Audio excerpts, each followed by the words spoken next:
每日靈修，有神嘅愛陪伴，就能平靜安穩。今日經文係約翰一書4章18至19節。愛裏沒有懼怕，愛既完全，就把懼怕除去，因為懼怕裏含着刑罰。懼怕的人在愛裏未得完全。我哋愛，因為神先愛我哋。今日嘅故事，一對年輕夫婦坐船過海，點知途中暴風雨，船隻搖晃不定，嚇到個太太面色如土，成身打震。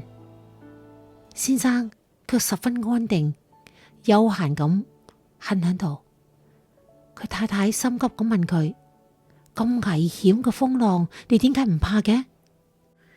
佢冇回答，卻從船艙嗰度攞出一把刀嚟，對住個太太個心口反問佢：你驚嗎？太太講：唔驚。假如呢把刀係喺個土匪手裏，我當然驚啦。不過而家呢把刀喺你嘅手裏邊，你當然唔會害我嘅，所以我一啲都唔怕。先生話：咁就啱啦。正因為我知道呢個風浪係響愛我嘅天父手裏，若非佢嘅許可，我就連一條頭髮都唔會掉，所以我唔驚。太太聽到之後，心亦都放寬咗啦。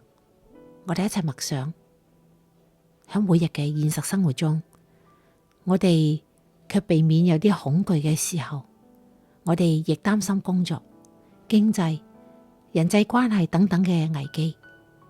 但係唔好忘記，有神嘅愛與我哋同在，在愛裏係冇懼怕嘅。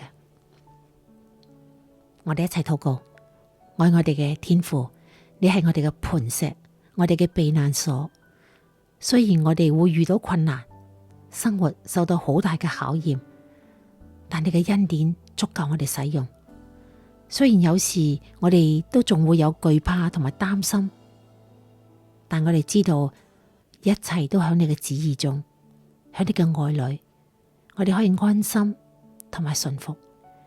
因為無論喺乜嘢時候、乜嘢嘅境況，都有你嘅美意。我哋交託禱告係奉主耶穌基督嘅名，阿門。今日經文係約翰一書4章18至19節。愛裏沒有懼怕，愛既完全，就把懼怕除去，因為懼怕裏含着刑罰。懼怕嘅人在愛裏未得完全。我哋愛，因為神先愛我哋。